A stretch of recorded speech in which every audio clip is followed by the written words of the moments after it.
आप सब पर सलामती हूँ। मैं यासिर रशीद हूँ और आप मेरा वीलॉग देख रहे हैं।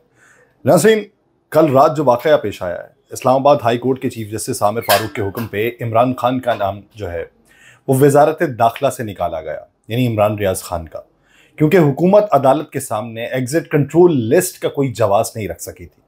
उसके बाद नाम जो था वो पीसीएल में डाल दिया गया। 31 मई को एयरपोर्ट पर रोक दिया गया। फिर चीफ जस्टिस ने पीसीएल से भी नाम निकालने का हुक्म दे दिया, क्योंकि हुकूमत फिर कोई जवाब पेश नहीं कर सकी थी। अदालत ने साथ ही सेक्रेटरी दाखिला के इत्मीनान के लिए श्योरिटी का लिख के दे दिया। श्योरिटी का जब लिखा है तो उसके बाद 5 दिन गुजर गए। वजारत दाखिला ने हाई कोर्ट के हुक्म के बावजूद कुछ नहीं किया। इंट्रा कोर्ट अपील में जस्टिस मियां गुल हसन औरंगजेब और जस्टिस अरबाब मोहम्मद ताहिर की अदालत में कल अपील पहुंची। फिर इमरान रियाज खान ने 10 लाख की श्योरिटी जो है वो सेक्रेटरी दाखिला को दे दी, अंडरटेकिंग दी, और उस अंडरटेकिंग के अंदर यह लिखा गया कि वो तहकीकाती एजेंसी के साथ ताउन करेंगे, जब बुलाया जाएगा कोर्ट की कार्रवाई में हाजिर होंगे। इस बुनियाद पर वजारत दाखिला ने कल नाम जो है वो पीसीएल से भी निकाल दिया। फिर हाई कोर्ट को बयान हल्फी दिया गया कि हज से वापसी के बाद 8 जुलाई को अदालत के सामने पेश हो जाएंगे। इसके बावजूद कल रात इमरान रियाज खान साहब जब एयरपोर्ट के लिए जा रहे थे तो उन्होंने कहा, जी मैंने एहराम पहन लिया। एक ट्वीट किया कि मैंने एहराम पहन लिया और मैं एयरपोर्ट के लिए रवाना होने लगा हूं, लेकिन इत्तलात हैं कि एयरपोर्ट के ऊपर जो सिक्योरिटी है वो बहुत बढ़ा दी गई है और एयरपोर्ट के ऊपर पुलिस की नफरी तैनात कर दी गई है। तो उन्होंने कहा कि अगर मुझे गिरफ्तार कर लिया जाता है तो मैं ये बताता चलूं कि मैं खुदा के घर हज करने के लिए जा रहा था और उसका फरीजा अदा करने के लिए मैं अपने घर से रवाना हो रहा हूं, और अगर इसी बीच मुझे गिरफ्तार किया जाता है तो खुदा इसका गवाह है। फिर कल रात जब वो एयरपोर्ट के ऊपर पहुंचे हैं तो वो अकेले नहीं थे, उनके साथ मुख्तलिफ सहाफ़ी भी मौजूद थे। उनके साथ मारूफ वकील अजहर सिद्दीक साहब भी मौजूद थे।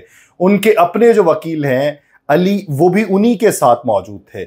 और जब ये लोग सारे मौजूद थे और इन्हीं की मौजूदगी में पहले नकाब पोश अफराद आए हैं सिविल वर्दी में, उनसे पूछा गया कि आप कौन हैं। फिर पुलिस वाले आए हैं। तो रात गए एयरपोर्ट से हिरासत में लिए जाने का जो इकदाम था उसको आज लाहौर हाई कोर्ट के अंदर चैलेंज किया गया, और उसे चैलेंज भी अजहर सिद्दीक साहब ने किया। अजहर सिद्दीक साहब क्योंकि उस मौके के ऐनी शाहिद भी हैं, उन्होंने ही हाई कोर्ट में दरखास्त दायर की और लाहौर हाई कोर्ट में विफाकी सूबाई इदारों ने इमरान रियाज खान के खिलाफ तफसीलात भी जमा करवाई। इमरान रियाज खान के खिलाफ national accountability bureau, federal investigation agency, Punjab police, anti corruption ने रिपोर्ट जमा करवा दी और इमरान रियाज के मुतल्लिका इदारों को किसी मुकदमे या इंक्वायरी में गिरफ्तारी मतलूब नहीं थी। ये मौक़िफ़ अपनाया गया है। और मौक़िफ़ ये भी अपनाया गया है कि रात को हज पे जाते हुए एयरपोर्ट से सादा और पुलिस लिबास वालों ने हिरासत में लिया। इमरान रियाज खान की बाजियाबी के लिए अहकाम जारी किए जाए और अगर किसी मुकदमे में गिरफ्तार किया गया है तो फिर बताया जाए कि किस मुकदमे के अंदर गिरफ्तार किया गया है। इमरान रियाज खान के खिलाफ कौन कौन से मजीद मुकदमात दर्ज हुए हैं उसकी भी तफसीलात फराहम की जाए, और अदालत जो है वो पुलिस, FIA, एंटी करप्शन समेत दीगर को गिरफ्तारी की वजूहात फौरी पेश करने का हुक्म दे।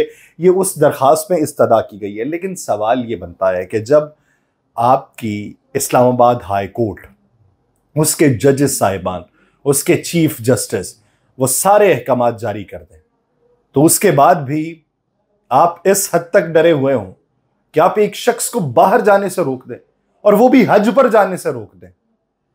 आप कहते हैं कि मुख्तलिफ मुकदमात उनके ऊपर दर्ज हैं। मुकदमात तो सैकड़ों किसी और के ऊपर भी दर्ज होते थे और बाहर के 10-10 चक्कर लगा लिया करते थे। कुछ लोग जाते थे और वापस आने का नाम ही नहीं लेते थे। उधर IG पंजाब से पूछा गया कि इनको गिरफ्तार क्यों किया गया है, इन पर कौन सी FIR दर्ज है, ये बता दिया जाए। तो IG पंजाब सब कहते हैं कि बगैर फर्स्ट इन्वेस्टिगेशन रिपोर्ट के किसी को गिरफ्तार नहीं किया जा सकता। तो फेडरल इन्वेस्टिगेशन एजेंसी या पुलिस में केस दर्ज हो तो फिर किसी को गिरफ्तार किया जाता है। आप केस माई बाप हैं, आप केस तो 1 घंटे में सैकड़ों बना सकते हैं। आपने 5-5 जगहों पे बैक वक्त मौजूदगी के केसेस बनाए हुए हैं और लोग जो हैं वो बाहर निकलते हैं और आप उन्हें फिर गिरफ्तार कर लेते हैं। सरगोदा की जेल से वो लोग जमानत के ऊपर रिहा होते हैं और जेल के दरवाजे पर पहुंचते हैं तो आप दूसरे केस में गिरफ्तारी डाल के फिर जेल का दरवाजा बंद कर देते हैं। आप तो माई बाप हैं, आपके आगे किसकी चलेगी? आप माई बाप हैं। आपने नया कानून निकाला, हत्ते के इज्जत का कानून। आप उस कानून के दर पे होके भी किसी को महारानी कहने पे भी गिरफ्तार कर सकते हैं। आप तो माई बाप हैं। आप तो माई बाप हैं। आपके ऊपर जो मुकदमात हों वो आपको इस्तिस्ना करार देते हुए उस पे जमानतों पर जमानतें मिलती रहें या बर्रियत का परवाना मिलता रहे, लेकिन किसी दूसरे के ऊपर एक ही मुकदमे में अगर जमानत मिल गई है या बर्रियत का परवाना मिल चुका है तो उस पर उसी तरीके का दूसरा मुकदमा भी दर्ज कर सकते हैं, क्योंकि आप तो माई बाप हैं। आप माई बाप हैं क्योंकि आप जो हैं वो दूसरों को डायलॉग का मशवरा देते हैं और दूसरे जब अपने लहजों के अंदर नरमी ले आते हैं तो फिर आपकी तलखी में इजाफा हो जाता है, क्योंकि आप अगर अपनी बात से मुकर भी जाएं तो आप मुकर सकते हैं, आपके पास इख्तियार है, क्योंकि आप तो माई बाप हैं।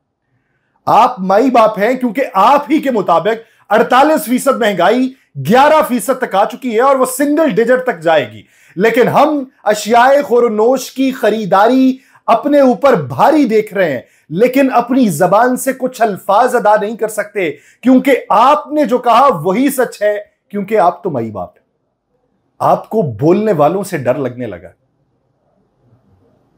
आपको पाकिस्तान के अंदर तखरीबकारी करने वालों से डर नहीं लग रहा, आपको रोजाना के बुनियाद के ऊपर कराची में कत्ल होने वाले जो लोग हैं उनकी आहों से डर नहीं लग रहा, उनके लवाहिकीन की फरियादों से डर नहीं लग रहा, आपको उन पेशावर कातिलों से डर नहीं लग रहा।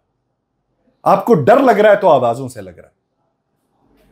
आप फायरवॉल को ले आए, आपने उसकी इंस्टॉलेशन का मरहला भी तय कर लिया, उसके बावजूद भी आप आवाजों से डर रहे हैं, उसके बावजूद भी आपको अपने गिर्द घेरा तंग होता दिखाई देता है, उसके बावजूद भी आपको लगता है कि ये बोलेगा तो हमारे खिलाफ लोग बोलेंगे। दिल देखें कि दिल दिमाग के खिलाफ बोल रहा है या किसके खिलाफ बोल रहा है। आपने अभी तक की जितनी तगोदो कर ली, जितनी जिद्दोजहद कर ली, जो कुछ कर लिया, क्या हासिल हुआ? क्या आवाजें दबने लगी? क्या सारे खामोश होने लगे? क्या कोई भी आपके मुखालिफ नहीं बोल रहा? और इन इकदामात के बाद सारे खामोश हो जाएंगे। एक वक्त में खामोशी होगी और फिर यह लावा एक वक्त में आके फट जाएगा। अगर आपको यह लगता है कि यही दुनिया है, यही जिंदगी है और इसके बाद की कोई दुनिया नहीं, कोई जिंदगी नहीं, तो जो जी में आए कीजिए। लेकिन जिस दिन आपको यह मालूम होगा कि यहां का हिसाब और यहां का फैसला, यानी इस्लामाबाद हाई कोर्ट अगर फैसला करे, अदालत अगर फैसला करे और आप उसको मानने से इनकारी हो जाएं और आपकी पुलिस ये समझे कि हम उस फैसले से बालातर हैं, और अगर आपको यह लगता है कि यहां पर सिर्फ आप ही का फैसला चलेगा और अगर आपको यह लगता है कि इसके बाद कोई और जहान नहीं है, तो खुशी से कीजिए। लेकिन अगर दिल में हल्की सी भी रमक है और आपको यह मालूम हो कि इसके बाद कोई और भी अदालत है, उस अदालत के फैसले के बाद कोई पंजाब पुलिस नहीं आती, उस अदालत के फैसले के बाद कोई नया मुकदमा दर्ज नहीं किया जाता। अगर उस अदालत ने फैसला कर दिया कि तू बरी है तो फिर बरीयत ही होती है, फिर कोई फेडरल इन्वेस्टिगेशन एजेंसी उसके ऊपर नया मुकदमा दर्ज नहीं कर सकती, फिर उसके ऊपर कोई गिरफ्तारी नहीं हो सकती। अगर उस अदालत ने कह दिया कि यह मुजरिम है, दुनिया भर की ताकतें ले आए, कोई आपको वहां से इस्तिस्ना नहीं दिलवा सकता। अगर वो आपके जहनों में आ जाए तो यह सूरत हाल बदल जाएगी, लेकिन वो सोच आपके जहनों में बंद हो चुकी, आपके जहन मुकफ्फल हो चुके हैं। देखते हैं कि कब खुलते हैं। मुझे दीजिए इजाजत, अल्लाह ने के बाद।